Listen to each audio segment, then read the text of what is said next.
All right, well, let's talk about Mike Miller for a second. Obviously, he was a big pickup for you guys. He got hurt. He hasn't played yet.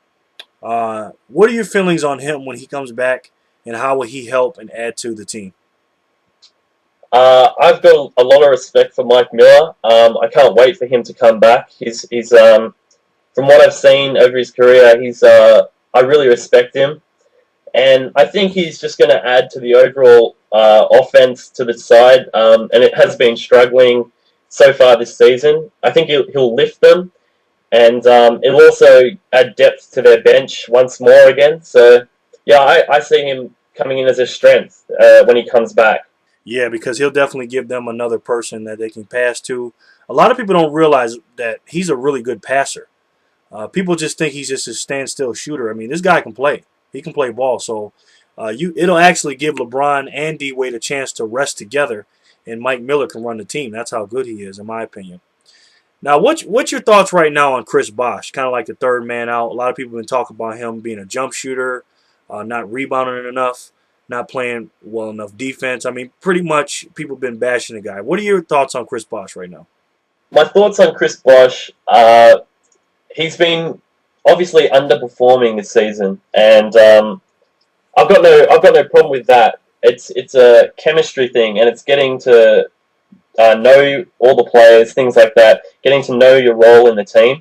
And I think Chris Bosh is still finding his feet in the Miami Heat. And you know, he showed that he can still play. Like he had that game a couple of weeks ago. He almost didn't miss a shot. And what I'd like to see from Chris Bosh is getting inside more, getting in the paint, and they successfully did that a lot more last night than they had in any other games. And Chris Bosh, sure, he can shoot the basketball from mid-range, but I'd like to see him be an inside presence for the Heat because that's what they're lacking at the moment. Yeah, I agree with that. And a lot of people are talking about how the team should be run and stuff like that. And even though you live in Australia, and let me explain to you guys that the reason why I chose this young man to be the correspondent. When I was doing the 30 teams and 30 day special, he stepped up and he wanted to be a correspondent. And I was a little bit iffy on this. He doesn't know this because he lived in Australia. I was like, how am I going to get a guy to be the correspondent and lives in Australia? But I said, I'll give him a shot. Not only did he do a great job in his initial interview video, but then his 30 teams and 30-day video was great. And then I went to his channel and checked out all his videos, and I mean, this guy follows the Heat like no other. So to me, I don't care where you live at. You can live on Mars, but as long as you can watch the games and you can break the teams down, in my opinion, you're going to be a great correspondent. And Brad, you're doing a great job with that, man. Thanks a lot, man. Thanks a lot. No problem.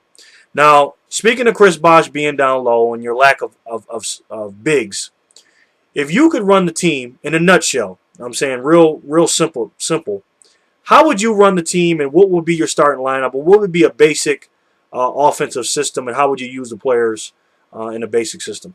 Well, if everyone was healthy right at the moment, I'd have Dwayne Wade playing point guard. Okay. I'd have Mike Miller playing shooting guard. That's just my personal preference. I'd have LeBron obviously at the forward, at the small forward, Bosh at the power forward, and Ilgauskas as the center. Now, what I'd do is I'd play LeBron taking the ball up every possession. He'd be my point guard. Even though Dwayne Wade's the point guard, Dwayne would play the shooting guard role, and then Mike Miller would play the forward role.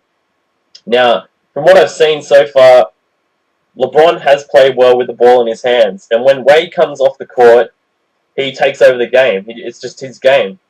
And if Miami can create that with Wade and Bosh on the floor together, it's going to be an unstoppable chemistry there. It's just things are gonna roll. That's the way I see it. With Mike Miller healthy as well, the fast break, the defensive teamwork, the rebounding, all the factors would all come together, and that's how I see the Heat becoming a championship team. Very well said, and that's a really good assessment because if LeBron is bringing up the ball up court, obviously he's probably their best ball handler. best passer, and he can see over the top of the defense. So I'm not mad about that.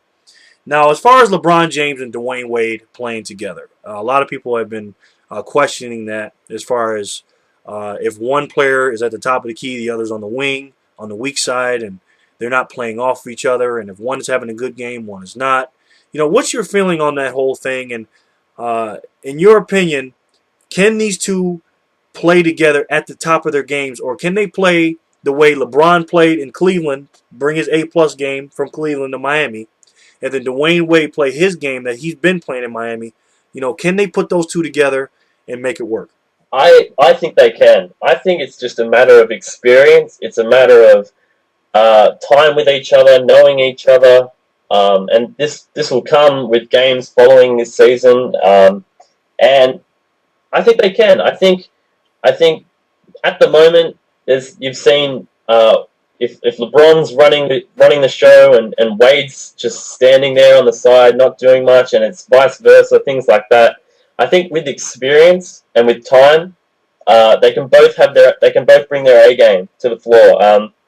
And it's funny because if one has an average game, the other will have an average game. If one has say LeBron last night, 38 points, and Wade had 22. Like, I think they lift each other with that sort of thing. Whereas if one's having an off game, someone's got to pick up the slack, and they'll have an off game as well. That's the way I see it. Yeah, because like you said, they're both great players, and if one's off, the other one can go off. And yeah, I agree with that. Now let's talk about Udonis Haslem for a second. He unfortunately went down with an injury. What's the word on him now? I've been hearing he's going to be out for this season. They don't know. How long is he going to be out for, if you know? And also, how does this hurt the Miami Heat for him being out for an extended period? Okay, so from what I've heard, Udonis, it doesn't look good for him. I think he's out for the season. That's what they're saying. They don't know whether he'll come back. And for me, if I was coaching, I just keep him out the whole season. That's what I do personally. Although you do lose so much with Udonis. Now Udonis, he's very underrated in my eyes. He takes the screens, takes charges. He's a great rebounder. He can shoot the ball well from mid range, and he's a big loss for Miami this season. A big loss. He's a leader. He's a guy that sacrificed probably the more than anybody else on the Miami Heat. He took a few $1 million off or less money to stay with the Heat, and he's a Florida guy. He's a hard worker. He's loyal, and he's surely going to be missed by the Miami Heat. So with that being said, Brad, a lot of people predicted them to win the championship. Now, as you as the expert of the team, and with Udonis Haslem being out, and the things that you saw so far, for you, in a realistic expectation, what would be a successful season for the Miami Heat this year, realistically? With an unbiased opinion, I'd say the Miami Heat, a good season for the Miami Heat would be making the playoffs. Realistically, making the playoffs. Whereas if they're playing up to standard, if they're playing really well, I'd say just outside the top four, maybe in the top four, maybe scraping through in the top four. But I'd say making the playoffs would just be our main objective at the moment. Okay, and then once you make the playoffs, you expect to be out in the first round? Are you saying? It would depend on who we verse. If we come up against Boston again in the first round, I think they've got us covered. Honestly, I think they do. If we can't beat them this season, there's no way we can beat them in the playoffs. So it just all depends on who fits in where. That's the way I see it. What about Orlando? Can you guys beat Orlando? We have shown we can beat Orlando, but I'd say Orlando probably have us covered as well on their good night. Dwight Howard in the post, he's too big for us, and we can't handle him. And then you've got the outside shooters like Jameer Nelson and other players like that. It's a tough league, and they're a tough team as well. What about the Chicago Bulls? The Chicago Bulls, well, I'd say when Chicago are playing well, they're about, I think they're about the same skill level as us. That's how I'd rate them. Chicago have off nights as well, but they also have really good nights where Derrick Rose is feeling it. and Joakim Noah in the middle.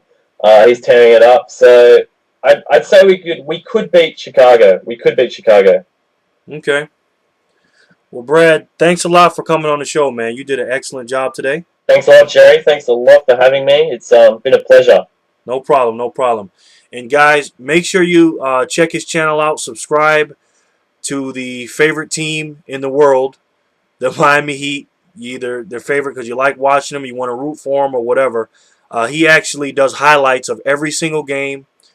He does breakdowns. He does all kind of different things. He actually has a great channel over there. So guys, please check him out. Make sure you subscribe to him. And also, if anybody's out there that want to cover their team, and if you are an avid fan and you're a very deep and passionate fan of your team, like Brad is, send me a message. Let me know your team, and maybe we can work something out. Once again, Brad, thanks for coming on the show. I appreciate it. Thanks a lot. Thanks a lot. It's great. No problem. I'll talk to you soon. Thanks, guys. Take care of yourselves. I'll talk to you soon.